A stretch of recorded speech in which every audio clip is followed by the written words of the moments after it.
Krónan hlýtur viðurkenningu fyrir bestu fjárfestingu í hönnun þess að þau eru til mikilla fyrirmyndar hvað snertir alla áherslu á hönnun, samstarf við íslenska hönnuði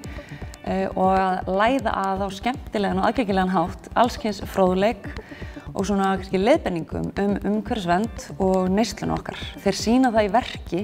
að það skiptir á máli að íslenskir hönnuðir fái framgang og það sé athygli vakin á þeirra verkum og eru óhrædd við að leika sér svolítið og stíga út fyrir hefðbundinn ramma í kannski hugmyndum okkar hvað matvöruverslun og gera það skemmtilegri og upplýsandi upplifun að versla í matinn og allt utanumhald og umgjörð í krónuverslunum bæði skemmtileg, endurnýtt, hönnuð og til fyrirmyndar. Krónan stendur fyrir margt en ef maður ætti nú að sjóða svona saman í ákveðna þætti þá það þetta að við erum framsækin og við hugsum í lausnum. En fyrst og fremst þá myndi ég segja að við erum tím Krónan og það sem tím Krónan það í rauninni allt okkar frábæra starfsfólk sem mætir á hverjum einasta degi tilbúið í verkefnið og það ákveðin svona gleði og samheldni og í rauninni gífurlegur metnaður í okkar fólki og það í rauninni kjarninn fyrir því að við erum að ná þessum árangri sem við erum að ná. Sérstæða Krónunnar meðal annarra matvöruverslana kannski einmitt þetta, þessi rauði þráður sem hönnuninn og hvernig krónuverslanir auðvelda líka neytendum að vera umhverfisvænir. Það að segja að það boðið upp á endurnýtingu á alls kyns umbúðum, tauppoka og annað slíkt. Þú getur fyllt á vatnsflöskurnar þínar og svona smáatriði sem virðast kannski ekki stór þegar litið á þau ein og sér en þegar þetta kemur allt saman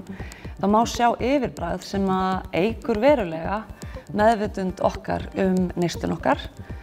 sem að skýtur kannski skökku við í hugum einhverra þegar verslun að ræða á fyrirtæki en enga síður þá sýnir þetta okkur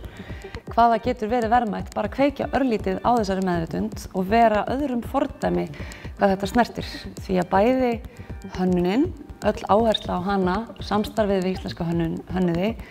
sem og þessi sjálfbærni og umhverfisverndar meðvitund birtist manni hvergi annars staðar með svo skýrum hætti í öðrum íslenskum matvöruverslunum. Þetta hefur orðið svo mikið partur af bara umhverfisvegferð Krónunnar, af því að þau verkefni sem við höfum verið að vinna með hönnum, þau hafa bara þetta eru bara konkréta lausnir hvernig við getum minnkað umhverfisáhrif Krónunnar og líka haft góð jákvæða, góða upplifun að það versla í Krónunni. Þannig að það hefur líka í seinni tíð orðið þá stærri bara bæði einmitt umhverfisvegferðin en þessi samstarf með hönnu bara í takt við það, af því það helst svo vel í hendur. Og svo líka með hönnun, þetta svo frábært tól til þess að hjálpa okkur að koma framtíðarsýn okkar og áherslum hverju sinni áleiðis til viðskiptavina. Og Krónan hefur þróast líka mikið, við erum að verða 25 ára gömul á næsta ári. Þannig að auðvitað hafa áhersluna líka með þeim tíma mótast og þróast en frekar. Og við höfum alltaf horft á þetta með að upplifun þarf alltaf að vera í fyrirrúmi og svo þetta hvernig getum við þá í rauninni hannað bæði búðirnar okkar, vöruúrvalið, flæði, ásýnd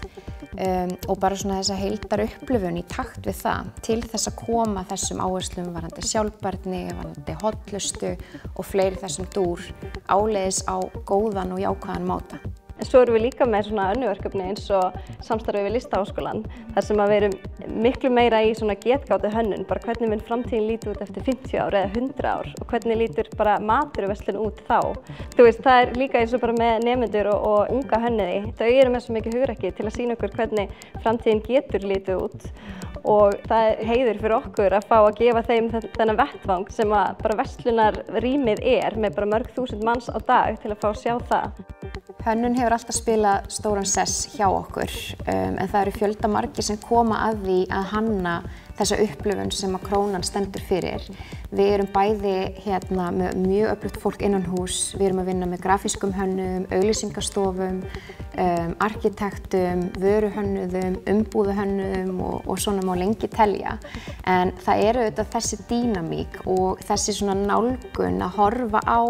sko verslunina og upplifun sem við viljum búa til frá þessum mörgu þáttum að við fáum í rauninni bestu útkomuna. Svo þetta bara svona ákveðið konsept eða hugmyndavinna sem fer af stað og svo búum við til eitthvað konsept, við ítrum það og prófum okkur áfram. Stundum gengur það, stundum ekki, en þannig hönnun bara svo mikilvægt tól til þess að komast þangað.